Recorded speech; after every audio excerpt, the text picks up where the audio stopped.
اس modern دور میں، خیر ماڈرن ہم نے خود بھی بنایا ہوا ہے، لیکن اسلام کے پوائنٹ آف ویو سے چیزوں کو سمجھنا کتنا عائشہ یہ چیلنجنگ ہے ہمارے لیے.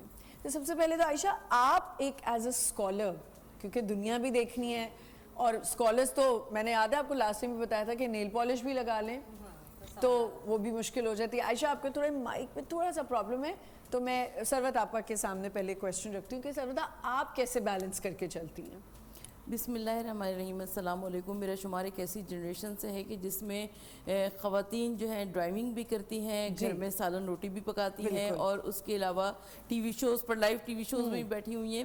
تو یقیناً ہم کو دین اور دنیا دونوں کو بیلنس کر کے چلنا ہوتا ہے. اور آپ کا سوال بہت اچھا ہے، اس لیے کہ بہت سارے ایسے معاملات اور حالات ہیں جو کہ چینج ہو رہے ہیں. اور آپ کی وہ بات بہت اچھی ہے کہ حضور نبی کریم صلی اللہ علیہ وآلہ وسلم کے زمانے میں سرکار دو عالم یعنی دوسرے کو کافر قرار دے دینا اور دوسرے کو زبردستی بجبر تسلیم کروا لینا وہ بہت بری بات تھی.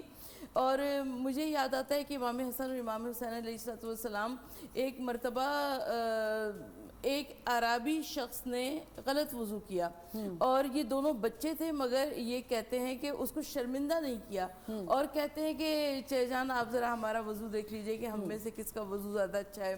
اور امام حسن اور امام حسین علیہ السلام نے دونوں بھائیوں نے وضو کیا تو وہ عربی شخص سمجھ گیا، کہا کہ نا میرے اندر خرابی تھی اور تم دونوں بالکل ٹھیک ہو. تو بالکل اگر سافٹ رہتے ہوئے اور دوسرے کو بھی جینے کا حق دیتے ہوئے اگر آگے چلا جائے تو وہی بہترین اسلام ہے. بے شک. جی عائشہ.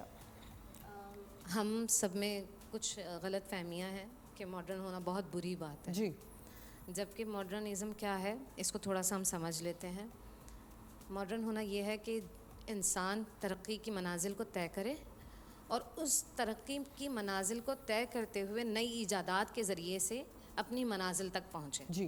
اور یہ کوئی بری بات نہیں ہے. ٹھیک ہے. اس کو کوئی برائی کا ہم وہ نہیں کہہ سکتے کہ یہ برا ہے. ٹھیک ہے. اسلام میں ہم اگر دیکھیں تو نبی صلی اللہ علیہ وسلم نے 40 سال لگائے ہیں اپنی لائف کے، اور اس دوران کسی کو آپ نے نہیں کہا کہ تم نے نماز پڑھنی ہے، تم نے روزہ رکھنا ہے. اپنی لائف کو بتایا کہ کس طرح سے نبی زندگی گزارتا ہے. رول ماڈل بنے کہ ہاں اگر آپ جو آپ دیکھتے ہو وہی سیکھتے ہو. اور اس کے بعد کیا ہوا کہ لوگوں نے آپ کو صادق اور امین کہنا شروع کر دیا. نبی نے کسی سے کہا نہیں کہ میں صادق ہوں، میں امانتدار ہوں. آن کیا انہوں نے. ہاں 40 سال کی عمر کے بعد اب تبلیغ شروع کیا. اور اس کے بعد بھی آپ دیکھیں کہ کوئی نماز، روزہ، حج، زکوٰۃ یہ تو سب بعد کی باتیں ہیں.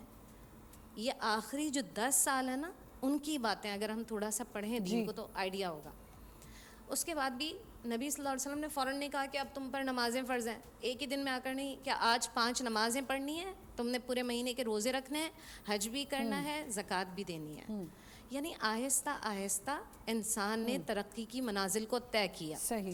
اب اس ترقی کی منازل کو جب آپ طے کرتے ہیں نا تو اس کا فائدہ ہوتا ہے. اللہ تعالیٰ سورہ قصص میں ارشاد فرماتے ہیں کہ دنیا میں جو کچھ تمہیں اللہ تعالیٰ نے دیا ہے نا اس دنیا کے دیے ہوئے سے تم اپنے آخرت کی تیاری کرو اور دنیا کو نہیں بھولو. ہم یہ کہتے ہیں کہ بھائی اگر ایک مولوی ہے نا تو وہ دنیا کی کسی چیز کو نہیں، اس کا حق ہی نہیں ہے. ارے میں وہی تو عائشہ، ہم لوگ اکثر جب ہم شو اب تو ہم اتنے عرصے سے کر رہے ہیں فرائیڈے والا، ہم اکثر یہ بات کرتے ہیں، میں اور عائشہ ہنستے بھی آپا کہ نیل پالش کبھی کسی نے لگائی ہوئی ہے. مطلب میں حیران ہو گئی کہ لوگوں نے یہ بھی نوٹ کرنا ہوتا ہے کہ جی کوئی مطلب اگر کوئی اسلامک اسکالر ہے جو خاتون اچھی بات کر رہی ہیں، آپ کو بتا رہی ہیں، دین کے بات کر رہی ہیں، کیا وہ نہیں تھوڑا سا میک اپ کر سکتی ہیں، وہ نیل پالش نہیں لگا سکتی؟ مطلب عجیب باتیں لوگ کرتے ہیں. اچھا دیکھیے اس میں مسئلہ حجاب آ جاتا ہے. اگر آپ حجاب کی پابندی کرتے ہیں تو آپ نیل پالش ظاہر ہے وہ بھی لگا سکتے ہیں لیکن نامحرم کے سامنے نہیں. جی. اچھا دیکھیں میں آپ کو ایک بات بتا دیتی ہوں. نیل پالش نہیں، میں آپ کو بتا دیتی ہوں، نیل پالش لگانا حرام نہیں ہے. یہ چیز سمجھ لیجیے. اگر یہ حرام ہوتا تو وہ نہیں لگاتے. اور جس ٹائمنگ میں یہاں پر ہوتی ہوں اس دوران کوئی نماز ہی نہیں ہے. یہاں تو آپ دیکھیں نا صبح کی نماز آپ پڑھ کے آتے ہیں، اس کے بعد آپ لگائیں نہیں لگائیں وہ اس کے بعد کے معاملہ ہے نا.